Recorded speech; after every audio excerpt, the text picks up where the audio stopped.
Parliament ఎన్నికలు తెలంగాణలో దేశవ్యాప్తంగా జరుగుతున్నటువంటి పార్లమెంట్ ఎన్నికల సందర్భంగా తెలంగాణలో మనకు నిన్న 13వ తేదీ నాడు పోలింగ్ జరిగింది. నిన్న సాయంత్రం 6:30 లోపల మ్యాక్సిమం అన్ని చోట్ల కూడా పోలింగ్ పూర్తయింది.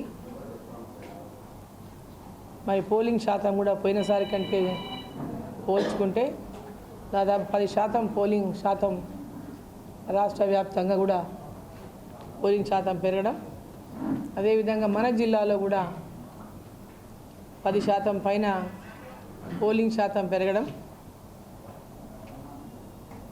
ప్రజలందరూ కూడా ఈ ఎన్నికలు పార్లమెంట్ ఎన్నికలు దేశంలో ప్రధానమంత్రి ఎవరు ఉండాలని నిర్ణయించడం కోసమైనటువంటి అవగాహన ప్రజల లోపల పూర్తిగా ఈ ఎన్నికల్లో గ్రామానికి ప్రతి ఒక్క ప్రజలకు ఈ ఎన్నికలు, ఎందుకంటే మామూలుగా జనరల్గా మనం చూస్తే పార్లమెంట్ ఎన్నికలకు పెద్ద ఉత్సాహంగా ఓటు వేయడానికి ఎవరు ముందుకు రారు.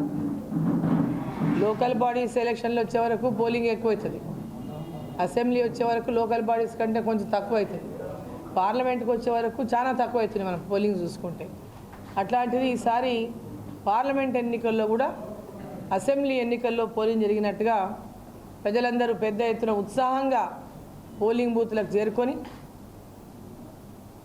దేశంలో నరేంద్ర మోదీ గారు ప్రధానమంత్రి కావాలి, దేశం కోసం జరుగుతున్నటువంటి ఎన్నిక, మొన్న రాష్ట్రంలో ముఖ్యమంత్రి ఎవరు ఉండాలని ఏ పార్టీ ఉండాలని మొన్న ఓట్లు వేసినాం, కేసీఆర్ ఓడిపోవాలని మొన్న ఓట్లు వేసినాం.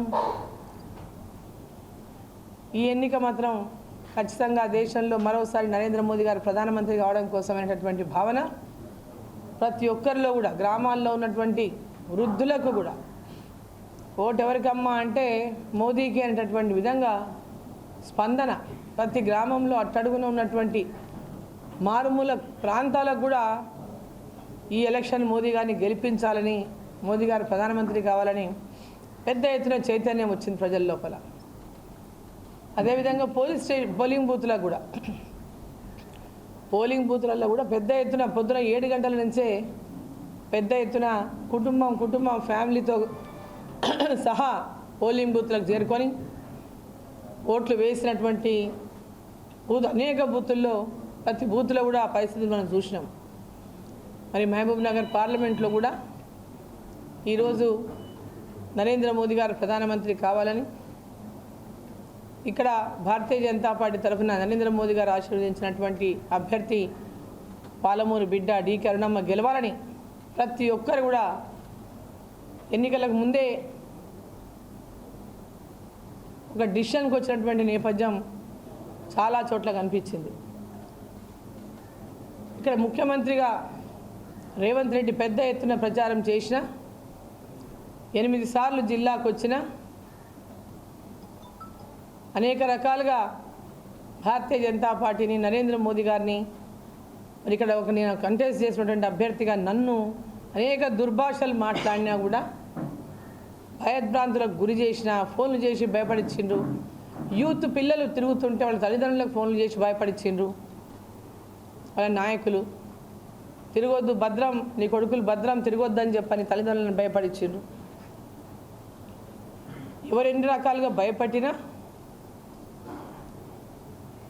కాంగ్రెస్ పార్టీకి ఓటు వేసినాం, మొన్న గెలిపించినాం, 6 గ్యారెంటీలు అని చెప్పిండ్రు, మోసం చేసిండ్రు.